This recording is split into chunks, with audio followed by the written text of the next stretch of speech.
Hello, my name is Lilith, and this is the Chronicles of the Anathaema Ascendant. This episode is going to be short, as the video had issues at the time of recording. So let's get started. This is episode 5. Mistakes. The enemy ship is dark, the engine's mostly fried from a previous hit-and-run attack. There's a dim glow from some reserve power, barely lighting the way. Posthumus and Hesna lead the way from the carnage of the hallway where they all just fought.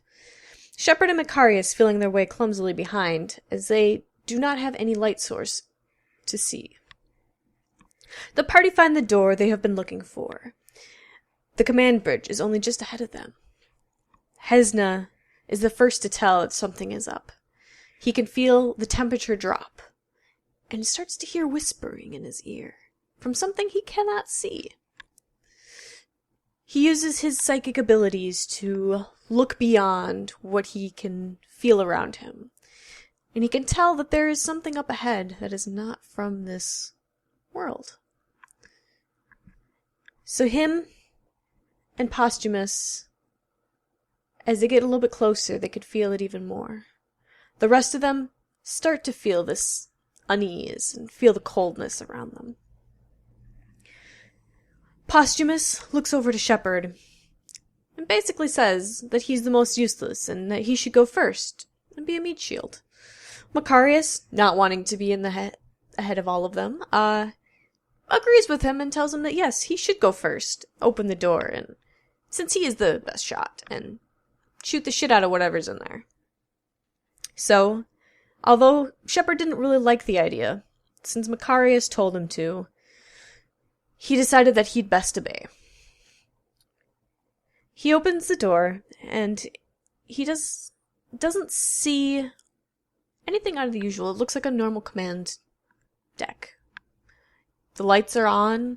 It doesn't seem like there's any power issues in here. They must be drawing all the power from the ship basically to here so they can see what they're doing. He steps inside, and from his right-hand side, there's a noise. And that noise is coming from this enemy, who's laying in wait, waiting for someone to come through that door.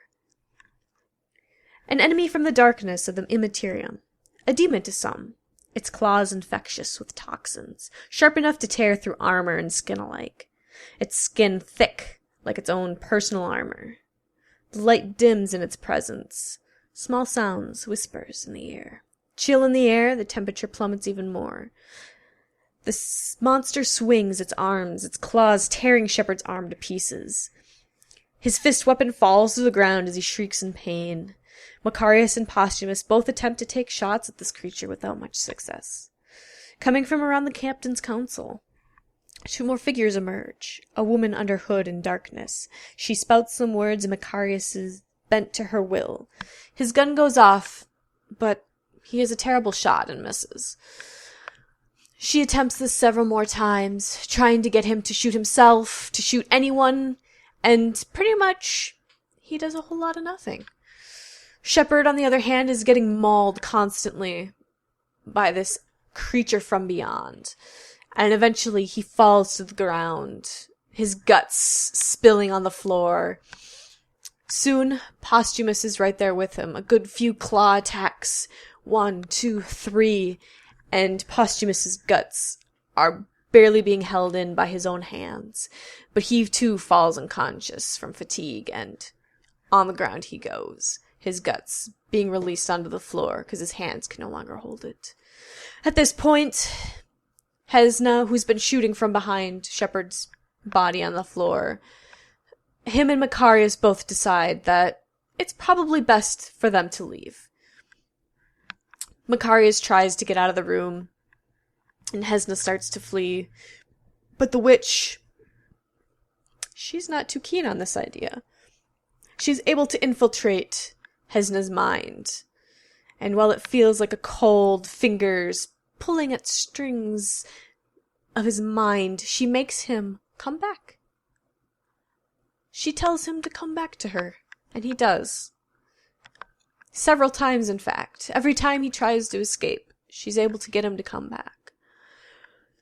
And Macarius, while he flees, every once in a while, he comes back, I believe once anyway, and eventually he's able to flee.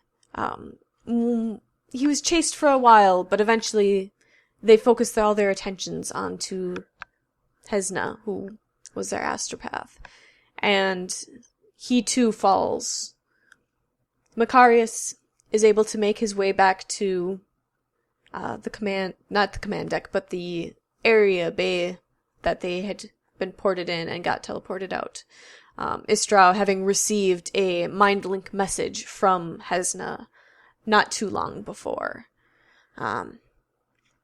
So he pulls Macarius back to the ship and they leave. They know the Reaver ship will not be able to follow them as they knocked out their engine drives beyond control.